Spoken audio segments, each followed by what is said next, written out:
इसको आज so hello everyone. सबसे पहले सभी स्टूडेंट्स को गुड इवनिंग। तो हमारा आज लास्ट क्लास है इस चैप्टर की। हमारा ये चैप्टर आज खत्म हो जाएगा, जो कि है समांतर श्रेणी दर्शन। ठीक है। तो इसमें जो आज की क्लास में हम गुड पढ़ेंगे इवनिंग पढ़ेंगे सर। प्रथम n धनात्मक पूर्णांकों का योग। ठीक है। किसी भी समांतर श्रेणी के पहले n धनात्मक पूर्णांकों का योग क्या होगा। तो अगर मैं आपसे पूछूं कि पहले n धनात्मक पूर्णांक क्या होंगे, अच्छा मैं आपसे पूछूं कि पहले 5 धनात्मक पूर्णांक क्या होंगे। मेरा आपसे सवाल है कि पहले 5 धनात्मक पूर्णांक क्या होंगे।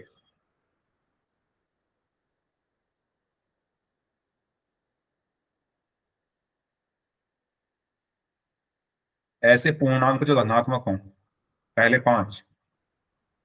वेरी गुड करण, 1 2 3 4 5।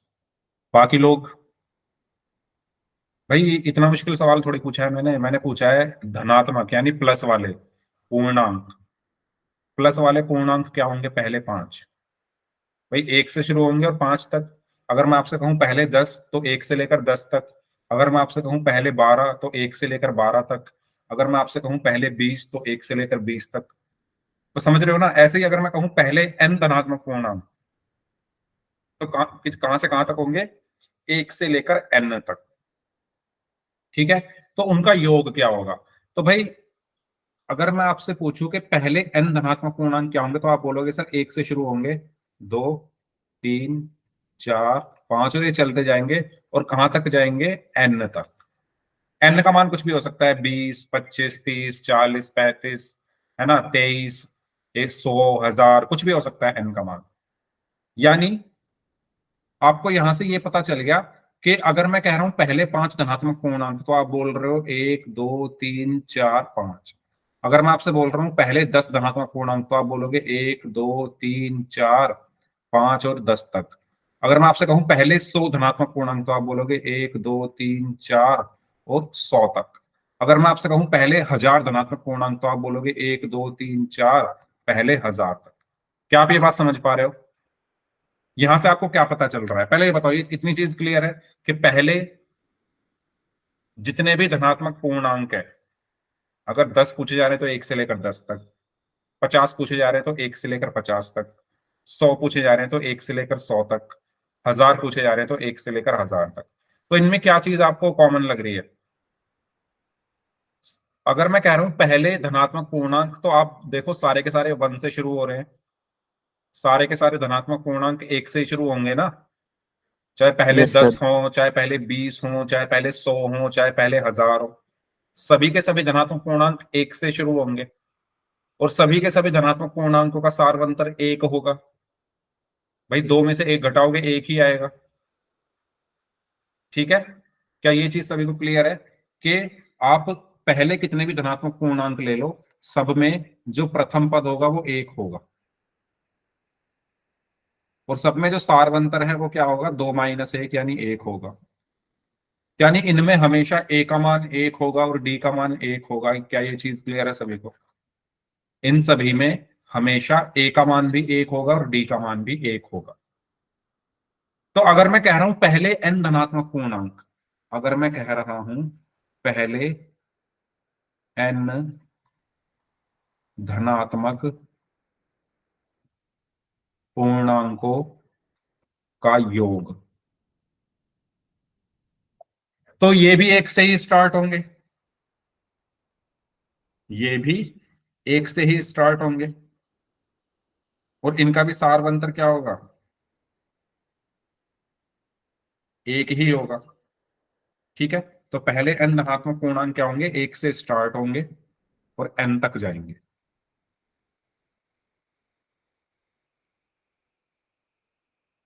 इसमें a का मान क्या है, 1 है।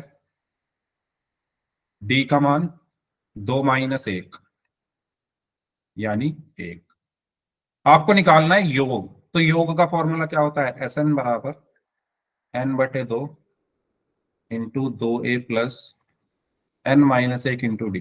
तो n पदों का निकालना है, तो एस एन बराबर n/2, 2 गुना a का मान कितना है, 1 प्लस n-1 गुणा डी का मान कितना है, 1। तो यहां से क्या आया, एस एन बराबर n बटे दो, दो एकम दो प्लस n माइनस एक, और एस एन बराबर n बटे दो में से एक गया प्लस का एक प्लस n, तो एस एन बराबर क्या आया, n गुना n प्लस एक बटे दो। ये फॉर्मूला आपको ध्यान रखना है। ये फॉर्मूला कैसे आया ये मैंने आपको समझा दिया है। अगर आपसे पूछा जाए पहले 10 धनात्मक पूर्णांकों का योग, तो इस फॉर्मूले में n की जगह 10 रख दो। अगर आपसे पूछा जाए पहले 1000 धनात्मक पूर्णांकों का योग, तो n की जगह 1000 रख दो। अगर आपसे पूछा जाए पहले 50 धनात्मक पूर्णांकों का योग, तो n की जगह 50 रख दो। क्या आपको ये चीज क्लियर हो रही है? फॉर एग्जाम्पल जैसे कि एक क्वेश्चन ले लेते हैं, ये फॉर्मूला है, इस फॉर्मूले का यूज करना है जो मैंने अभी आपको निकाल कर दिखाया। ठीक है, इस फॉर्मूले का यूज करना है आपको। जैसे कि ये क्वेश्चन है, पहले 1000 धनात्मक पूर्णांकों का योग ज्ञात करिए। तो आपको पता है पहले n धनात्मक पूर्णांकों का योग क्या होता है, n इंटू एन प्लस एक बटे दो। आपको बताना है पहले 1000 धनात्मक पूर्णांकों का योग, तो कैसे करेंगे, करके बताओ। n का मान 1000 है तो n की जगह 1000 रख दो, सॉल्व कर दो, आंसर आ जाएगा।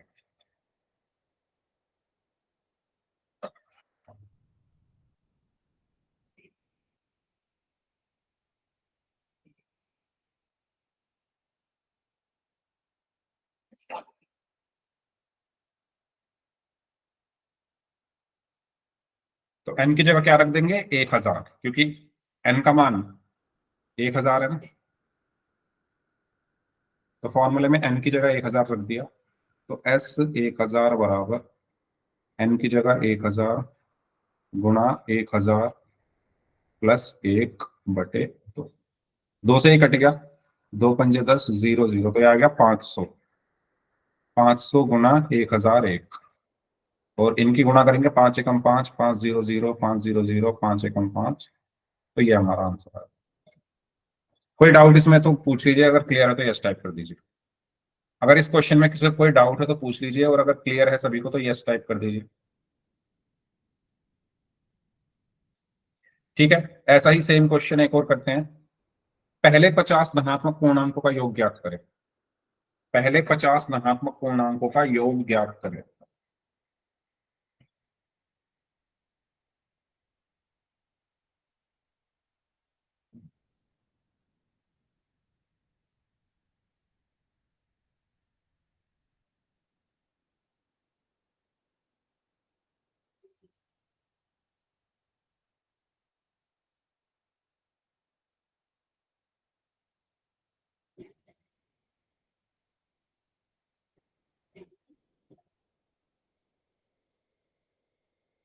छह सौ पच्चीस कैसे आएगा भाई?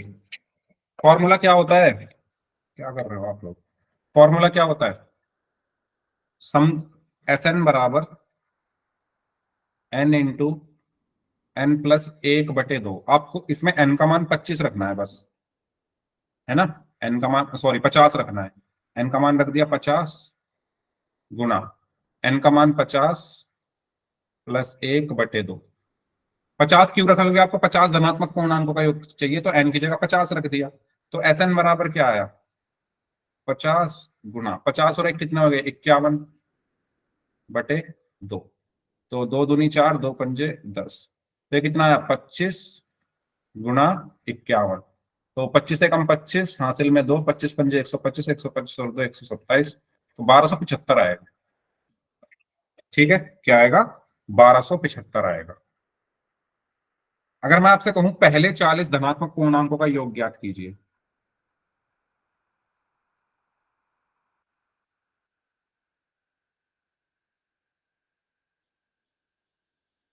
पहले 40 धनात्मक पूर्णांकों का योग ज्ञात कीजिए, क्या आएगा आंसर?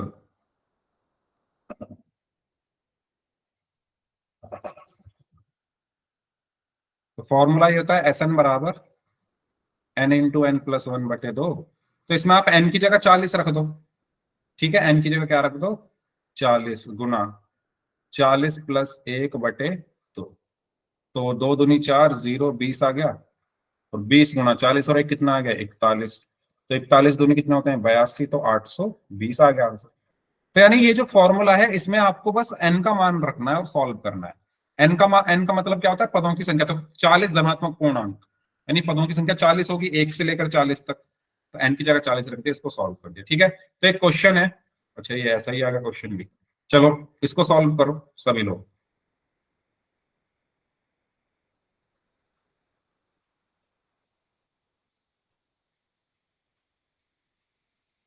जैसा एग्जाम्पल दिया ऐसा ही आ गया क्वेश्चन। चलो कोई नहीं, करो इसको सॉल्व।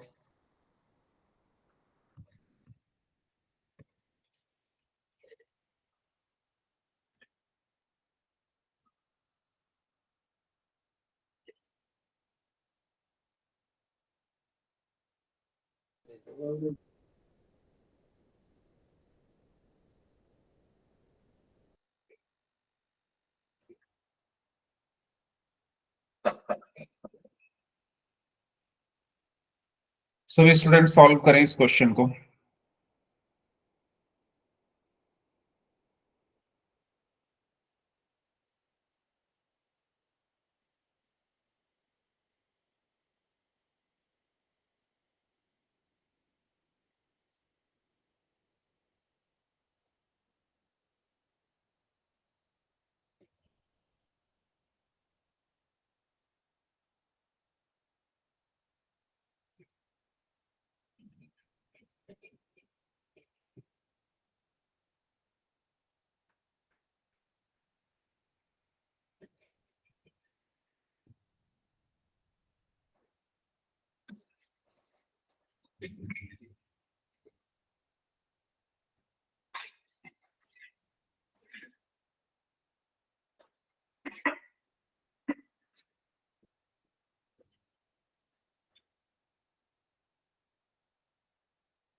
Last 1 minute.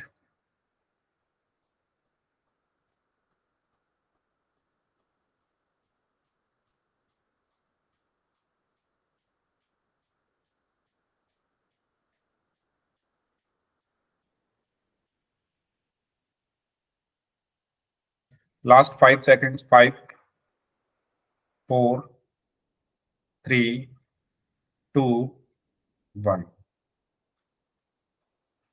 तो इसमें एन का मान आपको कितना दिया हुआ है 40, है ना। 40 धनात्मक पूर्णांकों का योग चाहिए। तो एन का मान है 40। फॉर्मूला क्या होता है एस एन बराबर N into N plus one बटे दो। ये फॉर्मूला आपको कब लगाना है जब आपको प्रथम एन धनात्मक पूर्णांकों का योग कहा जाए। तो एन की जगह यहाँ पर 40 है, तो एस 40 बराबर 40 गुना 40 + 1 बटे 2।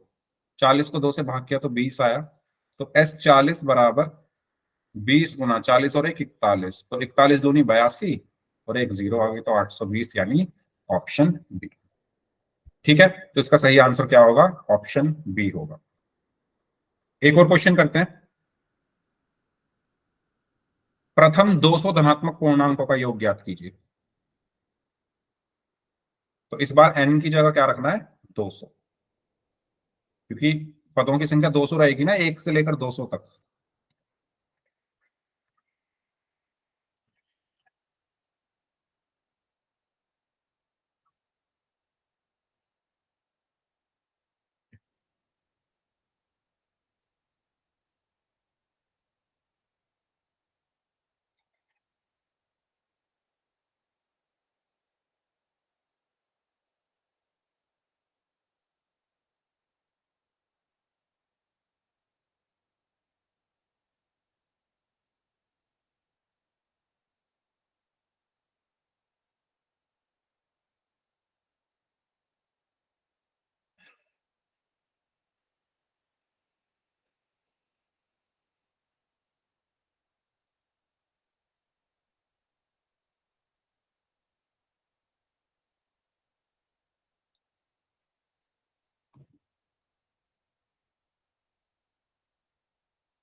हाँ जी, 13 बच्चों का आंसर आ चुका है, बाकी लोग भी आंसर दें इस क्वेश्चन का।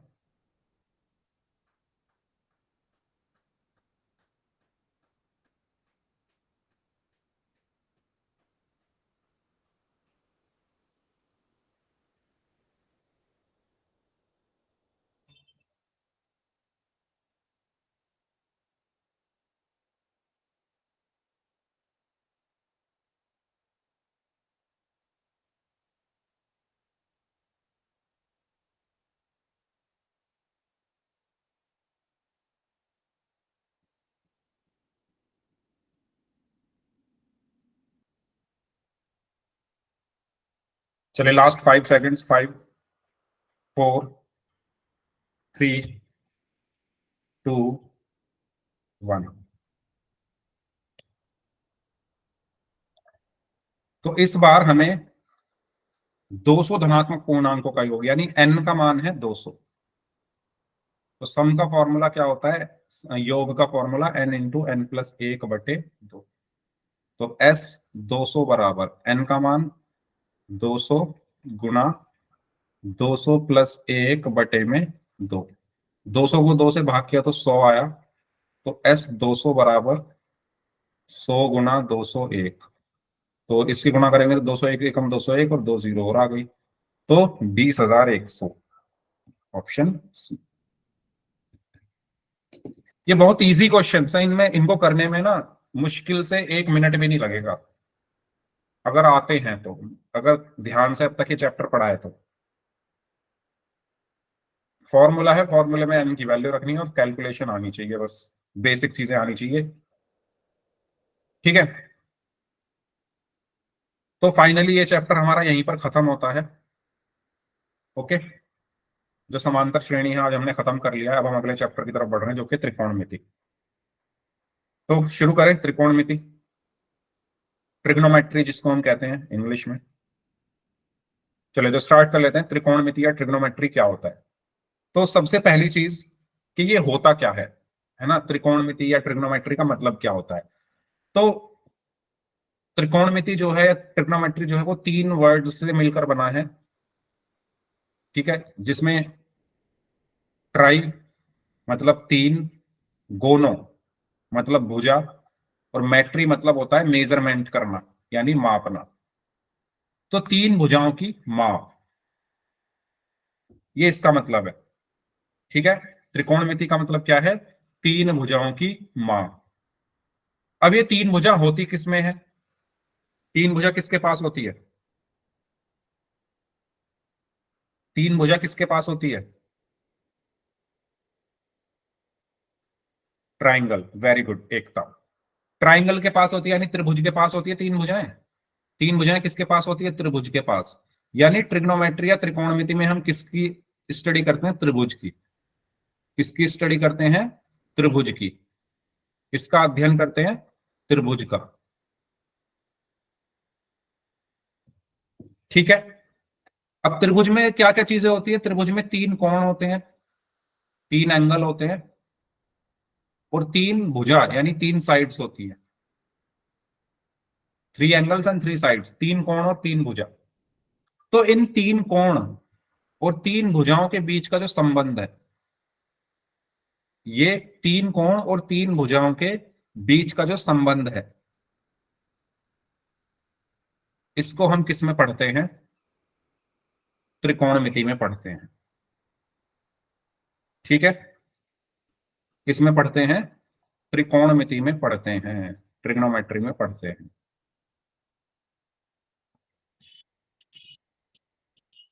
तो मैं क्या बताना चाह रहा हूं, आपको क्लियर हुआ। त्रिकोणमिति का मतलब क्या होता है, 3 कोण, 3 भुजाओं की माप।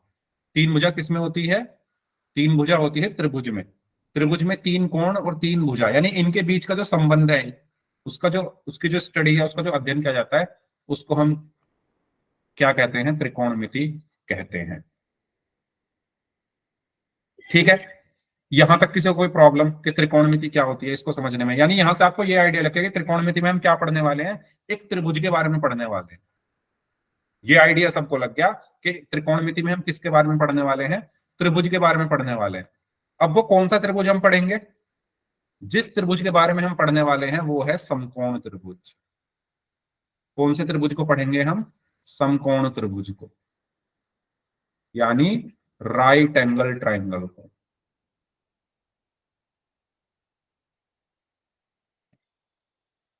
ठीक है, कौन से त्रिभुज को पढ़ेंगे? समकोण त्रिभुज को। अब समकोण त्रिभुज क्या होता है? क्या होता है समकोण त्रिभुज? जिसमें एक एंगल 90 डिग्री का होता है। वेरी गुड करण। ऐसा त्रिभुज जिसका एक एंगल 90 डिग्री का हो, जैसे कि मैंने ये बना दिया एक। ठीक है, और मैंने कह दिया कि ये एंगल 90 डिग्री है, इसका नाम मैंने दे दिया ए बी सी। तो ये वाला जो एंगल है 90 डिग्री है।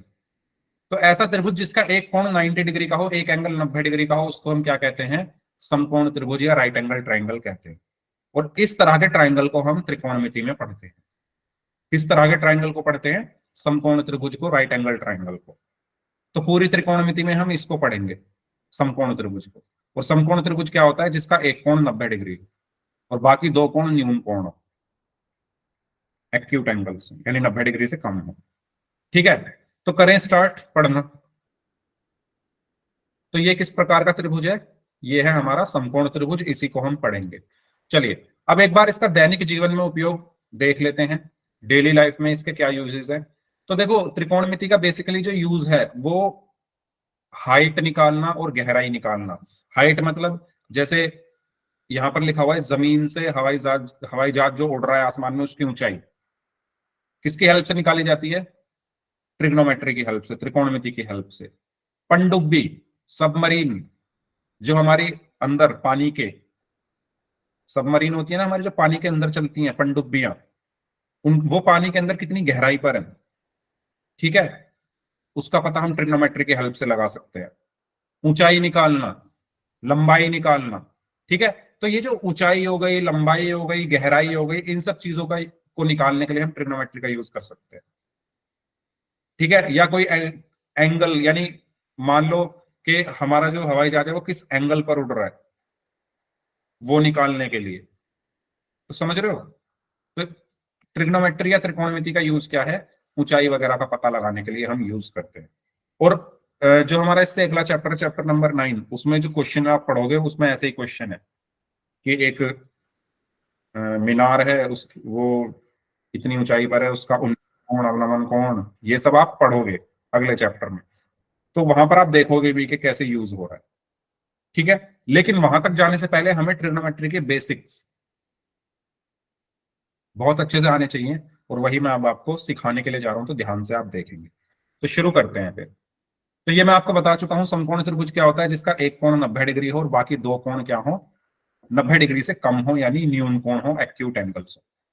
तो अब देखो, किसी भी समकोण त्रिभुज में तीन भुजाएं होती है। किसी भी त्रिभुज में तीन भुजाएं होती है, और समकोण त्रिभुज भी क्योंकि त्रिभुज का एक प्रकार है तो उसमें तीन भुजाएं होती है। अब इन तीन भुजाओं को कुछ नाम दिया गया है। जैसे ये मेरा समकोण त्रिभुज है, ये बहुत इंपॉर्टेंट चीज मैं आपको बताने जा रहा हूं, इसको ध्यान से सुनना। अगर ये समझ में नहीं आया तो चैप्टर में कुछ समझ नहीं आएगा। इस चीज को अगर ये आपको नहीं समझ में आया जो मैं अब आपको बताने वाला हूँ, तो पूरे चैप्टर में कुछ भी समझ नहीं आएगा, पहले ही मैं बता रहा हूँ। अभी आप बाद में बोलो सर समझ नहीं आ रहा, ये चीज जो मैं समझाने वाला हूँ इसको समझ लो तो चैप्टर समझ आएगा, नहीं तो नहीं आएगा। मेरे पास ये एक समकोण त्रिभुज है ए बी सी। इसमें तीन भुजाएं हैं, ए बी, बी सी और सी ए। इनके कुछ नाम होते हैं, इनके कुछ नाम होते हैं। तो क्या क्या नाम होते हैं? पहला होता है हमारा, जिसको हम बोलते हैं परपेंडिकुलर। दूसरा होता है हमारा कर्ण, जिसको हम बोलते हैं हाइपोटेन्यूज। और तीसरा होता है हमारा आधार, जिसको हम बोलते हैं बेस। ठीक है, ये तीन चीजें होती हैं किसी भी समकोण त्रिभुज में। किसी भी समकोण त्रिभुज में तीन चीजें होती है। पहली क्या होती है? लंब, जिसको बोला जाता है परपेंडिकुलर। दूसरा होता है कर्ण, जिसको बोला जाता है हाइपोटेन्यूज। तीसरा है आधार, जिसको बोला जाता है बेस। अब ये चीज बहुत ज्यादा इंपॉर्टेंट है समझना कि ये होते कहां कहां पर है। है ना, कि लंब कहाँ होता है, कर्ण कहाँ होता है, आधार कहाँ होता है। तो कोई बताएगा इसमें लंब क्या है, कर्ण क्या है, आधार क्या है? Yes sir. बताओ। ए भी तो है सर लंब। देखो आप ऐसे नहीं बता सकते कि इसमें लंब क्या है, कर्ण क्या है। कर्ण तो आप बता सकते हो, लेकिन लंब और आधार आप नहीं बता सकते, क्योंकि हमें यह पता होना चाहिए कि एंगल किस एंगल की बात हो रही है। मैंने क्या बोला, ध्यान से सुनो। हमें सबसे पहले यह पता होना चाहिए कि हम कौन सा एंगल ले रहे हैं। जैसे मान लो मैंने एंगल सी लिया, मैंने लिया एंगल सी। देखो ये तो 90 डिग्री है, इसका तो हमें पता ही 90 डिग्री का एंगल है। जो एंगल बी है इसका तो हमें पता है ये 90 डिग्री है, ठीक है। बचे दो, सी और ए, दो एंगल बचे। भाई बी तो हमें पता है 90 डिग्री है, ये नहीं पता ना मैं ये कितने हैं, सी और ए। तो देखो अगर मैं एंगल सी ले रहा हूं, यहां लिख रहा हूं मैं एंगल सी के लिए,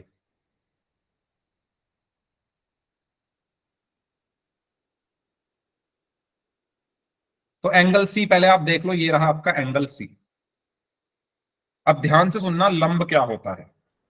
जिस एंगल के को आप ले रहे हो, किस एंगल को आप ले रहे हो, एंगल सी को। किस एंगल को आप ले रहे हो, एंगल सी को। उसके सामने जो भुजा होती है उसको हम लंब कहते हैं। जिस एंगल को आप ले रहे हो, जैसे मैंने सी लिया, सी के सामने वाली भुजा, सी के सामने क्या है, ए बी। सी के सामने क्या है, ए बी, उसको हम लंब कहते हैं। सी के सामने ए बी, तो इसको हम बोलते हैं लंब। ठीक है। 90 डिग्री के सामने वाली भुजा, तो ये तो हो गया मेरा लंब, ठीक है, यहां मैं लिख भी देता हूं। 90 डिग्री के सामने वाली भुजा, ये 90 डिग्री है। इसके सामने वाली भुजा ए सी, इसको हम बोलते हैं कर्ण। 90 डिग्री के सामने ए सी, उसको बोलते हैं कर्ण। और जो तीसरा बचा बीसी, उसको हम बोलते हैं आधार। भाई तीन होते हैं ना, लंब कर्ण आधार, तो लंब कर्ण और तीसरा जो बच गया वो आधार। तो बीसी क्या है हमारा, आधार।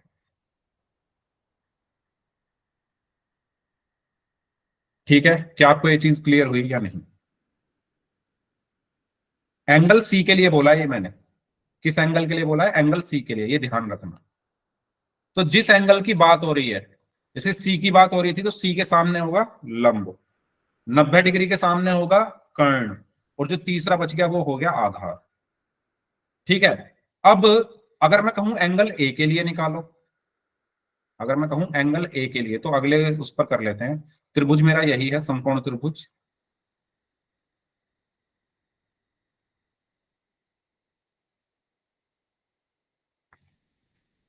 ए बी सी, ये 90 डिग्री। पिछली बार मैंने लिया था एंगल सी, पिछली बार लिया था एंगल सी। इस बार ले रहा हूं मैं एंगल ए। इस बार कौन सा एंगल ले रहा हूं, एंगल ए। तो एंगल ए के लिए,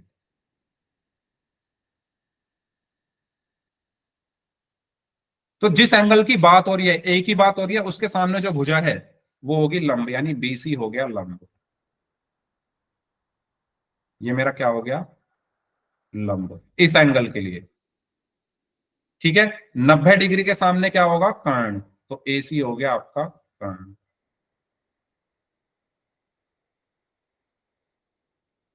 और जो तीसरी बच गई ए बी, वो हो गया आपका आधार। ये हो गया आपका आधार। तो आप इन दोनों में अंतर देख लो क्या है। इस वाले में लंब यहां है, इस वाले में लंब यहां है, और इसमें लंब नीचे आ गया है। ठीक है। पिछले वाले में आधार नीचे था, इसमें आधार नीचे था, इसमें आधार इधर आ गया है। इसमें कर्ण यहां है, और इसमें कर्ण नहीं बदला, यहां है। तो कहने का मतलब यह है कर्ण पर कुछ फर्क नहीं पड़ता, कर्ण पर कुछ फर्क नहीं पड़ता, क्योंकि कर्ण 90 डिग्री के सामने होता है। भाई 90 डिग्री जो यहां पर है वही यहां पर है। ठीक है, 90 डिग्री तो चेंज नहीं हुआ ना। कर्ण कहाँ होता है, 90 डिग्री के सामने। तो कर्ण पर कुछ फर्क नहीं पड़ता, लेकिन लंब और आधार, आधार और लंब कोण के साथ बदल जाते हैं। अगर मैं एंगल सी ले रहा था, अगर मैंने एंगल सी लिया था तो लंब यहां था, और जब मैंने एंगल ए लिया तो लंब मेरा यहां आ गया। कहने का मतलब यह है कि जिस एंगल की बात हो रही है, अगर ए की बात हो रही है तो ए के सामने लंब होगा, अगर सी की बात हो रही है तो सी के सामने लंब होगा। 90 डिग्री के सामने हमेशा कर्ण होगा, और तीसरा जो बच गया वो आधार हो गया। क्या आपको ये बात क्लियर हो गई है सभी को? बहुत इंपॉर्टेंट है ये चीज समझनी, क्योंकि तभी आगे चीजें क्लियर होंगी अगर आपको ये तीनों पता चल गए हैं। अगर ये सभी को क्लियर है तो यस टाइप कर दो। ठीक है, एंगल, जिस एंगल के लिए आपसे बोला जा रहा है, अगर सी के लिए बोला जा रहा है वो क्वेश्चन में आपसे बोला जाएगा। ठीक है, तो ये कंफ्यूजन नहीं होनी चाहिए सर हमें पता कैसे चलेगा, वो क्वेश्चन में दिया होगा। अगर सी के लिए कहा जा रहा है तो आप सी के सामने लंब ले लोगे, अगर आपसे ए के लिए कहा जा रहा है तो ए के सामने लंब ले लोगे। 90 डिग्री के सामने कर्ण होता ही है, और तीसरा आधार बच गया। ठीक है, ओके। अब एक चीज और, लंब को हम किससे प्रदर्शित करते हैं? पी से। ठीक है, अगले उस पर देख लेते हैं। लंब को किससे प्रदर्शित करते हैं? पी से। लंब को इंग्लिश में हम परपेंडिकुलर कहते हैं, तो परपेंडिकुलर का पी। कर्ण को हम इंग्लिश में हाइपोटेन्यूज कहते हैं, तो हाइपोटेन्यूज का एच। और आधार को हम इंग्लिश में बेस कहते हैं, तो बेस का बी। ठीक है, लंब को हम पी से प्रदर्शित करते हैं, कर्ण को हम एच से प्रदर्शित करते हैं, और आधार को हम बी से प्रदर्शित करते हैं। और किसी भी समकोण त्रिभुज में जो कर्ण होता है वो सबसे लंबी भुजा होती है। किसी भी समकोण त्रिभुज की सबसे लंबी भुजा क्या होती है? कर्ण होती है। सबसे लंबी भुजा मतलब सबसे ज्यादा लंबाई किस भुजा की होती है? कर्ण की। तो ये आपको पता होना चाहिए। अगर आपसे एग्जाम में आ जाए क्वेश्चन के किसी भी समकोण त्रिभुज में सबसे लंबी भुजा कौन सी है, ऑप्शन ए लंब, ऑप्शन बी कर्ण, ऑप्शन सी आधार, ऑप्शन डी इनमें से कोई नहीं, तो आप क्या आंसर दोगे? कर्ण। सबसे लंबी भुजा क्या होती है? कर्ण होती है। बनाकर भी आप देख सकते हो स्केल से, कर्ण आपकी सबसे लंबी निकल कर आएगी। ठीक है, चलो, तो मैंने क्या क्या बता दिया है। सबसे पहले मैंने बताया समकोण त्रिभुज में तीन भुजाएं होती है, एक को हम लंब बोलते हैं, एक को कर्ण बोलते हैं, एक को आधार बोलते हैं। ठीक है, लंब किसको बोलते हैं? जिस एंगल की बात हो रही है, जैसे सी की बात हो रही है तो सी के सामने होगा लंब, ए की बात हो रही है तो ए के सामने होगा। जैसे मैंने यहां पर सी लिया है तो सी के सामने लंब है। कर्ण क्या होता है? 90 डिग्री के सामने वाली भुजा कर्ण होती है, और आधार जो तीसरी भुजा बच गई वो आधार होती है। ठीक है, जब मैंने एंगल ए लिया तो ए यहां पर था ऊपर, उसके सामने लंब आ गया, 90 डिग्री के सामने कर्ण आ गया, और तीसरा आधार आ गया। कर्ण फिक्स रहता है, कर्ण पर कुछ फर्क नहीं पड़ता कोण का। कोण का फर्क कर्ण पर नहीं पड़ता, किस पर पड़ता है? आधार और लंब पर। वो बदल जाते हैं कोण बदलते ही, एंगल बदलते ही। ठीक है, फिर मैंने बताया लंब को हम पी से प्रदर्शित करते हैं, कर्ण को हम एच से प्रदर्शित करते हैं, आधार को हम बी से प्रदर्शित करते हैं। और फिर मैंने बताया किसी भी समकोण त्रिभुज की सबसे लंबी भुजा कर्ण होती है। यहां तक अगर आपको कोई डाउट है तो पूछ लीजिए। ठीक है, फिर हम आगे बढ़ते हैं। अगर सभी को क्लियर है तो यस टाइप कर दीजिए। तो जैसे कि यहां पर एंगल ए के लिए ये लंब हो गया, 90 डिग्री के सामने कर्ण हो गया, और तीसरा आधार हो गया। ओके, चलिए, तो ये मैंने आपको बता दिया कर्ण क्या होता है। समकोण के सामने वाली भुजा को कर्ण कहते हैं। ठीक है, कर्ण सबसे लंबी भुजा होती है, और इसको एच से दिखाया जाता है। तीनों पॉइंट्स मैंने आपको बता दिए हैं, ये तीनों पॉइंट्स मैंने आपको बता दिए हैं। इन तीनों पॉइंट्स में कोई प्रॉब्लम हो तो पूछो। कर्ण क्या होता है? 90 डिग्री के सामने सबसे लंबी भुजा होती है, और एच से इसको प्रदर्शित किया जाता है। फिर हमने पढ़ा आधार। तो देखो, आधार को समझने के लिए, हालांकि मैंने आधार आपको ऐसे बताया है कि पहले लंब और कर्ण पहचान लो, आधार आपको पता चल जाएगा। लेकिन अगर आपसे आधार की कोई डेफिनेशन पूछे तो क्या बताओ, वो समझो एक बात। आधार की डेफिनेशन आप दोगे, संलग्न भुजा। संलग्न भुजा क्या होती है? भाई जिस एंगल की बात हो रही है, जैसे मैंने ये एक ट्रायंगल लिया, अगर आपसे कोई डेफिनेशन पूछे आधार की तो कैसे दोगे? आप बोलोगे कि किसी भी समकोण त्रिभुज में, किसी भी समकोण त्रिभुज में ए बी सी, ठीक है, किसी भी समकोण त्रिभुज में जो हमारा न्यून कोण होता है उसकी संलग्न भुजा को आधार कहते हैं। संलग्न भुजा को आधार कहा जाता है। अब आप ये देखो, अगर मैंने कोण सी लिया तो कोण सी ये है, इसकी संलग्न भुजा कौन सी है बताओ? कोण सी के संलग्न कौन सी भुजा है?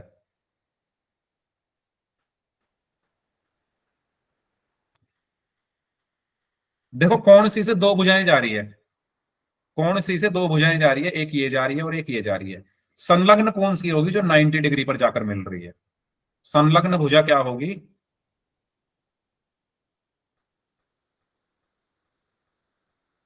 जो 90 डिग्री पर मिले। आप खुद देखो, अगर मैं कोण सी ले रहा हूं, अगर मैं कोण सी ले रहा हूं, तो एक भुजा यहां से ये जा रही है और एक ये जा रही है। क्या ये 90 डिग्री पर जाकर मिल रही है आगे? नहीं। लेकिन ये मिल रही है, ये 90 डिग्री पर जाकर मिल रही है ना बी पर। ये जो कोण सी है, इससे दो भुजाएं जा रही है, एक है बीसी और एक है सीए। तो 90 डिग्री पर जाकर तो ये वाली मिल रही है ना बीसी। तो ये क्या होगी हमारी? इसको हम बोलेंगे आधार। ठीक है, यानी जिस कोण की बात हो रही है उसके संलग्न जो भुजा होती है उसको आधार कहते हैं। अगर मैं ए ले लूं, कोण कोण ए ले लिया मैंने, तो कोण ए से दो भुजाएं जा रही है, एक ये जा रही है ए सी, एक ये जा रही है ए बी। 90 डिग्री पर कौन सी मिल रही है? इन दोनों में से 90 डिग्री पर कौन सी मिल रही है? ये तो भाई सीधी जा रही है, यहाँ कोण ये तो हमें पता ही नहीं। हाँ, ये जाकर 90 डिग्री पर मिल रही है तो ये संलग्न होगी। तो कोण ए के लिए ये आधार हो जाएगा, कोण ए के लिए ये आधार हो जाएगा। तो समझ समझ में आया आधार क्या होता है? तो वही यहां पर लिखा हुआ है, न्यून कोण की संलग्न भुजा। तो इसके संलग्न ये होगा और इसके संलग्न ये होगा। ठीक है, जो 90 डिग्री पर जाकर है। फिर है आधार को हम बी से दिखाते हैं, बी से प्रदर्शित किया जाता है। तो ये मैंने आपको बता दिया है। ओके, आगे बढ़ते हैं। फिर था लंब। तो लंब क्या होता है? मैंने बताया था कि जिस कोण की बात हो रही है उसके सामने वाली भुजा लंब होती है। तो न्यून कोण के सम्मुख। अब न्यून कोण कहने का मतलब ये है कि भाई जिस ए और सी में से जिसकी बात हो रही है, अगर ए की बात हो रही है तो ए के सामने लंब होगा, सी की बात हो रही है तो सी के सामने। ठीक है, इसको ऊंचाई भी कहा जाता है और इसको पी से प्रदर्शित किया जाता है। ये सबको क्लियर है? लंब भाई जिस एंग ये कहा गया है न्यून कोण के सम्मुख, तो न्यून कोण तो ये दोनों है ना। अब जिसकी बात हो रही है, अगर ए की बात हो रही है तो ए के सामने ये लंब होगा, सी की बात हो रही है तो सी के सामने ये लंब होगा, और इसको पी से निरूपित किया जाता है। तो ये तीनों चीजें मैंने आपको समझाती है, लंब, कर्ण और आधार। इसमें अगर किसी को कोई डाउट है तो पूछ लो, क्योंकि अगर इसमें डाउट रह गया तो आगे सारे क्वेश्चंस गलत होंगे आपके। अगर किसी भी स्टूडेंट को लंब, कर्ण और आधार नहीं आता है तो वो ट्रिग्नोमेट्री नहीं पढ़ पाएगा। तो इसमें बताइए मुझे, कोण ए के लिए मुझे बता दो लंब क्या होगा?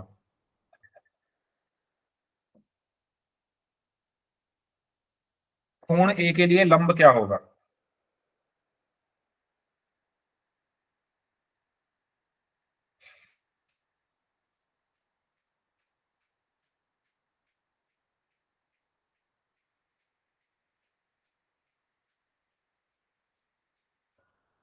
एसी कौन बोल रहा है? हेमंत कुमार नाम से स्टूडेंट है, एसी कैसे होगा भाई? ए की बात हो रही है ना, मैंने क्या बोला, जिस कोण की बात हो रही है, ए की बात हो रही है, तो ए ये रहा। इसके सामने जो है, इसके सामने क्या है? सीबी। इसके सामने क्या है? सीबी या बीसी, कुछ भी बोल सकते हैं। तो ये मेरा लंब होगा। ठीक है, कर्ण क्या होगा? कर्ण क्या होगा? तो 90 डिग्री के सामने कर्ण होता है, तो ये 90 डिग्री ये रहा, इसके सामने ये कर्ण हो गया। ठीक है, आधार, ये तीसरा आधार हो गया। बहुत इजी है। तो इस तरीके से हमें पहचानना है। ठीक है, तो ये मैंने आपको सब बता दिया। चलिए अब कोण सी की बात करते हैं। तो कोण सी के लिए लंब क्या होगा बताइए? यहाँ ए थोड़ा नीचे जा रहा है, इसको ऊपर लिख लेते हैं, ये ए है। तो अब सी के लिए बताइए, ए बी या बी ए, कुछ भी बोल सकते हैं। तो सी ये रहा, इसके सामने वाली जो भुजा है वो लंब होगी, यानी ए बी। ठीक है, आधार क्या होगा? सी के लिए आधार क्या होगा? C B, very good. तो देखिए, मैंने बताया आधार क्या होती है? संलग्न भुजा। सी के लिए बात हो रही है, सी के संलग्न कौन सी होती है? 90 डिग्री पर जाकर मिल रही है। तो ये तो नहीं मिल रही 90 पर, ये मिल रही है, तो सी बी। ठीक है, तो आधार क्या होगा? C B. तो ये छोटी छोटी चीजें हैं जो मैं आपको बता रहा हूं यहाँ पर। तो इसका आंसर कौन करेगा? पी के लिए बताओ जल्दी से, लंब क्या होगा? सभी चैट बॉक्स में लिख दो, सारे आंसर लिखो चैट बॉक्स में। पी के लिए लंब क्या होगा भाई? पी ये रहा, लंब क्या होगा इसके सामने? Q R. ठीक है। पी के लिए आधार क्या होगा? पी ये रहा, ये है ना पी। यहां से दो भुजाएं जा रही है, एक ये और एक ये। 90 डिग्री पर कौन सी मिल रही है? P Q. तो आधार क्या होगा? P Q. ठीक है। फिर आर के लिए, आर कहाँ है? आर है ये, आर के सामने ये है, तो ये लंब हो गया, यानी पी क्यू। ठीक है। और आधार क्या होगा? आर ये रहा, यहां से दो भुजा जा रही है, एक ये और एक ये। 90 डिग्री पर कौन सी जा रही है? क्यू आर या आर क्यू। तो आर क्यू। ठीक है। कर्ण क्या होगा? कर्ण क्या होगा? 90 डिग्री के सामने कर्ण होता है, तो 90 डिग्री ये रहा और कर्ण ये रहा, यानी आर पी या पी आर, कुछ भी लिख सकते हो। ठीक है, तो इस तरीके से हम पहचानते हैं। कोई डाउट इसमें किसी को तो बताइए। आगे बढ़ते हैं, तो कुछ क्वेश्चंस करते हैं हम लोग। अच्छा ये बताओ, एक ही संलग्न भुजा कौन सी होगी? एक ही संलग्न भुजा कौन सी होगी? कोण एक ही संलग्न भुजा कौन सी होगी? Very good, A B. ठीक है। क्यों? क्योंकि वो भुजा जो 90 डिग्री पर जाकर मिलेगी वो होगी संलग्न। तो ए से एक भुजा ये जा रही है, ए सी, एक जा रही है ए बी।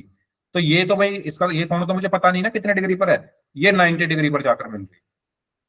तो संलग्न कौन सी होगी? A B. ठीक है, तो इसका आंसर क्या होगा? A B. सी की संलग्न भुजा कौन सी होगी? सी की संलग्न भुजा कौन सी होगी? फिर पोल में करेंगे, इसका आंसर और दे दो। तो सी से दो भुजाएं जा रही है, एक ये ए सी या सी ए और एक सी बी। लेकिन 90 डिग्री पर कौन सी जा रही है? C B. तो संलग्न कौन सी होगी? C B. तो पोल में करते हैं कुछ क्वेश्चंस। ये क्वेश्चन है आपके लिए, आप इसको देखो समझो, तब तक मैं पोल आपको भेज रहा हूं।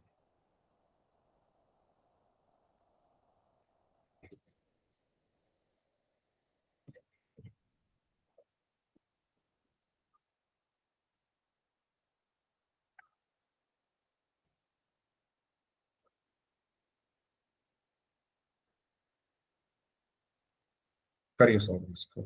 आपको इसमें कर्ण बताना है क्या होगा।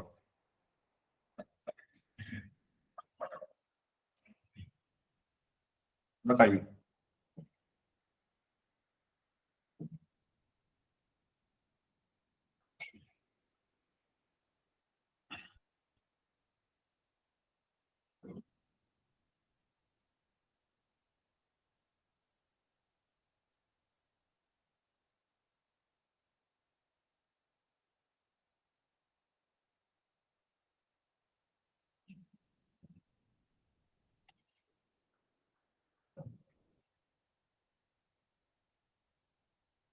नौ में से 8 बच्चों का आंसर सही है, 10 में से 9 बच्चों का आंसर सही है।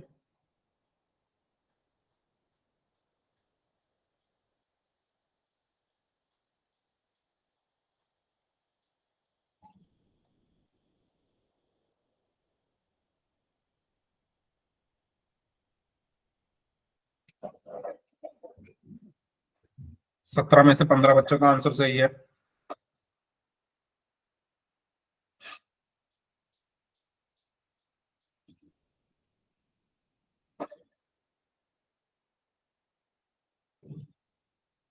अठारह में से 16 बच्चों का आंसर सही है।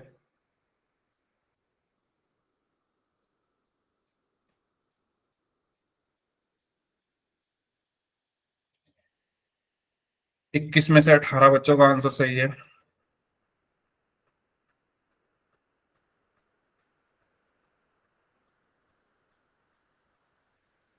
23 में से 18। चले लास्ट 5 सेकेंड्स। 5, 4, 3, 2, 1। तो इसमें आपको कर्ण बताना है। तो कर्ण क्या होता है? 90 डिग्री के सामने वाली भुजा। तो अब इसमें 90 डिग्री यहां पर है, ठीक है, ये 90 डिग्री है। तो इसके सामने कौन है, LM, तो ये क्या होगा, कर्ण। तो इसका सही आंसर क्या होगा, ऑप्शन बी, LM। कोई डाउट इसमें किसी स्टूडेंट को, जिन्होंने गलत किया है वो बताओ। 90 डिग्री के सामने वाली भुजा को कर्ण कहते हैं, तो 90 डिग्री यहां पर है, इसके सामने कर्ण ये होगा। ठीक है, चलिए नेक्स्ट। इसमें आपको कोण पी के सम्मुख भुजा कौन सी होगी ये बतानी है। पोल में आंसर करना है, पोल में आपको भेजना है।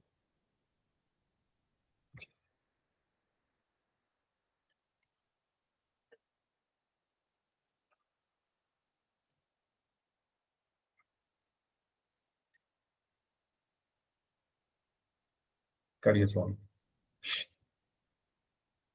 कोण पी के सम्मुख भुजा।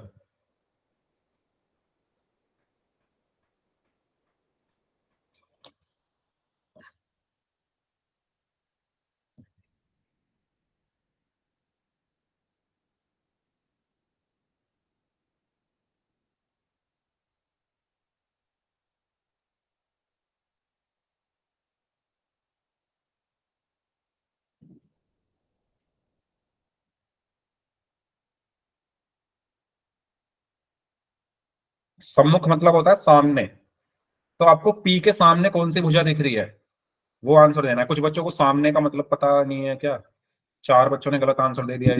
इसमें इतना मुश्किल क्या है, 15 में से 10 बच्चों का आंसर सही है इतने आसान क्वेश्चन का। सम्मुख मतलब सामने, पी के सामने क्या है वो बताना है आपको, कौन सी भुजा है। 17 में से 12 बच्चों का आंसर सही है, 18 में से 13 बच्चों का आंसर सही है। लास्ट 15 सेकेंड्स, जल्दी से आंसर करें इस क्वेश्चन का।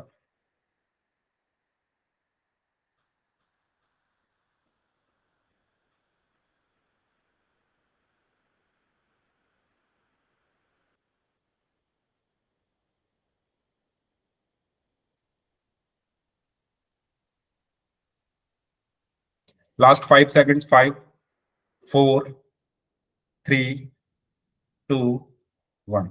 अच्छा, मुझे ये देखकर काफी मतलब सोच में पड़ गया मैं कि कुछ बच्चों को यही नहीं पता कि सामने क्या होता है। सामने का मतलब क्या होता है भाई, ये तो हिंदी का वर्ड है भाई। पी ये रहा, इसके सामने कौन है। कुछ बच्चे बोल रहे हैं पी के सामने PR है, कुछ बोल रहे हैं पी के सामने, कोई सामने मतलब इसके ठीक अपोजिट में, आगे उसके, है ना, पी के ठीक सामने, ठीक आगे। आर क्यों है ना, या QR RQ कुछ भी बोल सकते हो, सी आंसर होगा ना इसका। पता नहीं PQ और PR आंसर दे रहे हैं यार, इतना आसान क्वेश्चन ये भी नहीं हो पा रहा।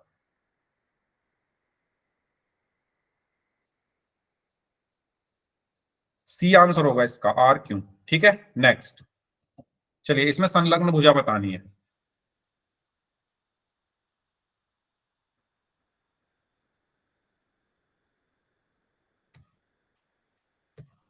ऐसा कोई चीज नहीं है जो आपको ना पढ़ाई गई हो, मैं पढ़ाने के बाद ही इस क्वेश्चन पूछता हूँ।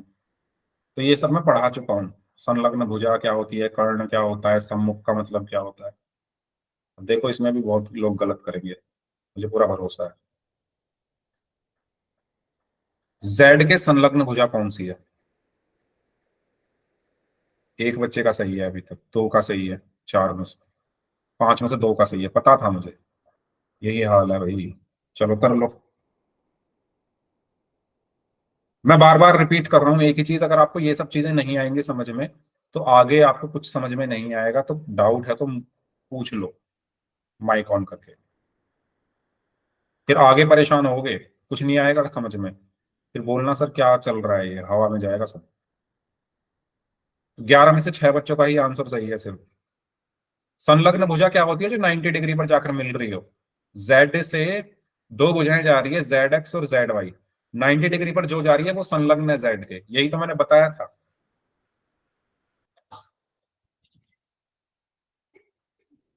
लास्ट 30 सेकेंड्स, जो लोग बचे हैं करें सॉल्व।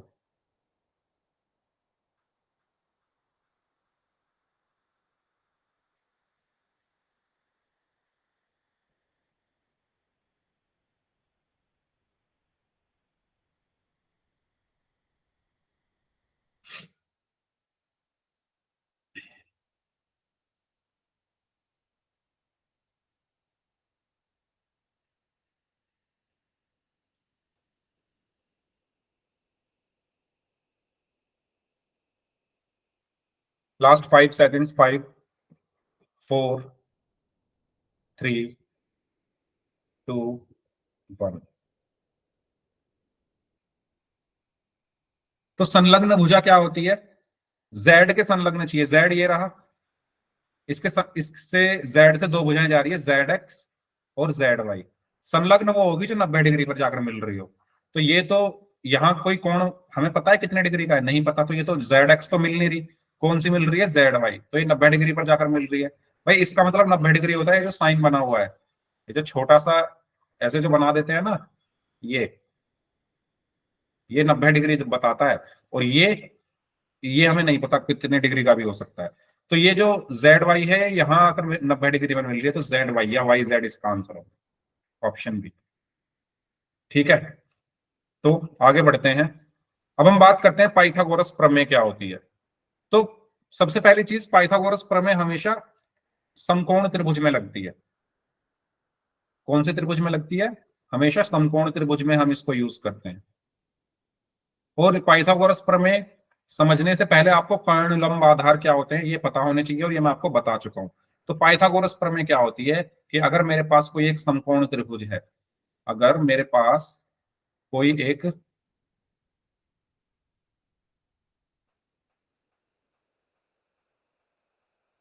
इस तरीके से समकोण त्रिभुज है, A B C, A B C, और ये 90 डिग्री है, ठीक है।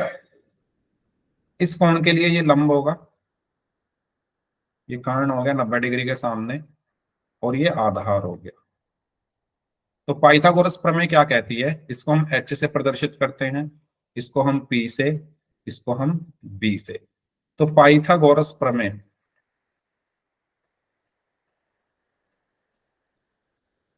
कहती है कि जो कर्ण होता है यानी एच का स्क्वायर, यानी कर्ण का स्क्वायर बराबर होता है आधार का स्क्वायर प्लस लंब का स्क्वायर, यानी H square is equal to क्या होता है? B square plus P square. यानी किसी भी समकोण त्रिभुज में जो कर्ण होता है, अगर आप उसका स्क्वायर कर दो, अगर आप उसका वर्ग कर दो, तो वो किसके बराबर आएगा? बाकी दोनों भुजाओं के वर्गों के योग के बराबर आएगा। यही होती है हमारी पाइथागोरस प्रमेय। ठीक है, क्लियर सभी को पाइथागोरस प्रमेय क्या होती है? जैसे कि ये क्वेश्चन है, इसमें आपको पी आर निकालना है, कितना होगा? क्या निकालना है? पी आर निकालना है, कितना होगा? तो कैसे निकालोगे बताओ? ये 90 डिग्री है,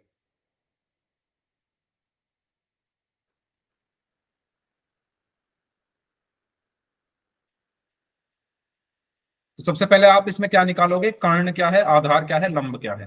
तो ये 90 डिग्री है, 90 डिग्री के सामने ये कर्ण हो गया यानी एच। ठीक है, ये अगर मैं इस एंगल की बात करूं आर, आर के लिए ये लंब हो गया, ठीक है, यानी पी। और ये तीसरा आधार हो गया यानी बी। तो आप इसमें पाइथागोरस प्रमेय लगा सकते हो। पाइथागोरस प्रमेय क्या कहती है कि एच का स्क्वायर बराबर होता है P square plus B square के। तो एच आपको निकालना है, एच स्क्वायर बराबर पी कितना है? 5 का स्क्वायर प्लस बी कितना है? 12 का स्क्वायर। बताओ यहां तक क्लियर है? 13, वेरी गुड मिली, यहां तक क्लियर है। तो एच का स्क्वायर बराबर क्या होगा? 5 का स्क्वायर 25 प्लस 12 का स्क्वायर 144। तो H square is equal to 169।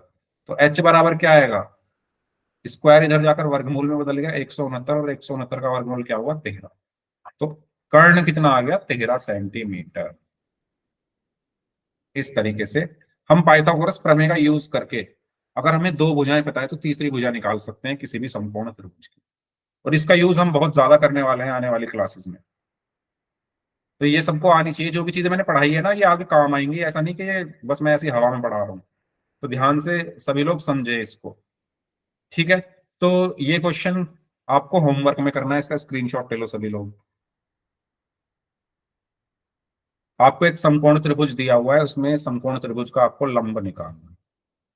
तो ये आपका होमवर्क का क्वेश्चन है, इसको सभी लोग करेंगे। और बाकी मैं होमवर्क लिंक भी भेजूंगा, उसको भी करेंगे, ठीक है। ओके। तो फिर आज की क्लास को हम यहीं तक रख रहे हैं। अब जिनके डाउट्स हैं वो लोग अपने डाउट्स पूछ लीजिए एक एक करके, बाकी लोग